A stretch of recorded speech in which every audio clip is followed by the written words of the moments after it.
it may sound odd that a couple of investors could swoop in and buy a private San Francisco street in an exclusive development for $90,000. Presidio Terrace, an affluent street in the northwest of the city, is now owned by Tina Lam and Michael Cheng, who snapped up the private road at an auction this week. Lam and Cheng don't actually own the houses on the street, just the road and common areas. But the canny pair can now charge the street's well-heeled residents for access and parking on a piece of prestigious property they assumed they owned. You may also like how badly do you want to own a home, the parking space worth more than your house, the subtle ways the rich signal wealth. The most unusual part is that the city of San Francisco sold the street in an online auction to recoup a paltry $944 unpaid tax bill, according to a report in the San Francisco Chronicle. But, in the US at least, that's just how it goes in real estate law.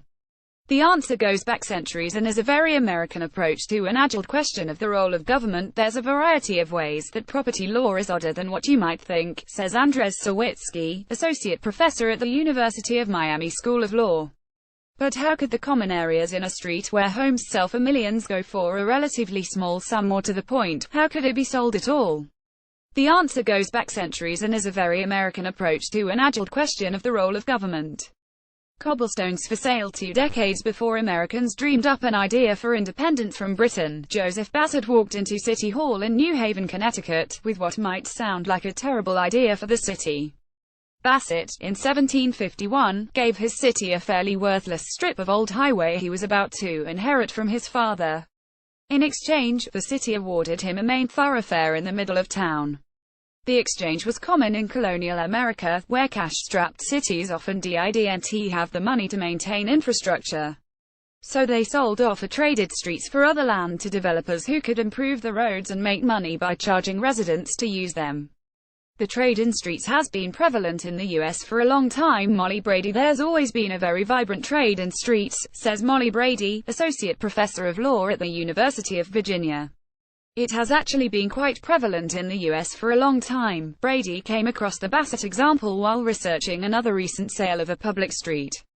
New Haven, a city of 130,000 overburdened with debt and looking to cut expenses, sold sections of 2 streets in the city center of town to Yale University for $3 million in June, hoping it would better maintain infrastructure than the city. With few known examples elsewhere in the world, this appears to be a very American solution to maintaining public spaces. And, it's a much more common occurrence than you'd think.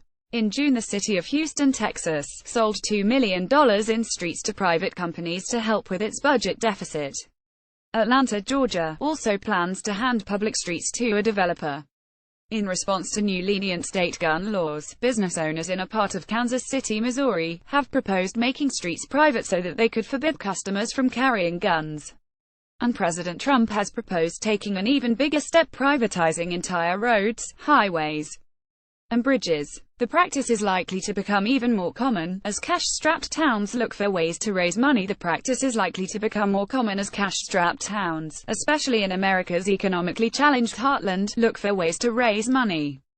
The buyers typically don't have to follow the same regulations as government agencies, meaning they can cut corners, like on street lights and the thickness of asphalt, Brady says. They can also get creative on how to profit from their investment. In San Francisco, the new owners of Presidio Terrace have proposed selling the property to residents. If that doesn't work, they'll be able to charge them or others to park on the street.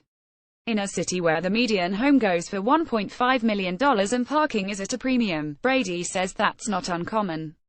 Owners of a street are usually restricted from developing the land and must make at least minimum upkeep. The nuisance doctrine in the U.S. law means owners of a privately owned street must avoid harming others by letting it degrade to the point where nearby property values decline. And while the residents and owners of Presidio Terrace have asked the city of San Francisco to void the sale, it's unlikely the deal will get reversed, says Sawicki.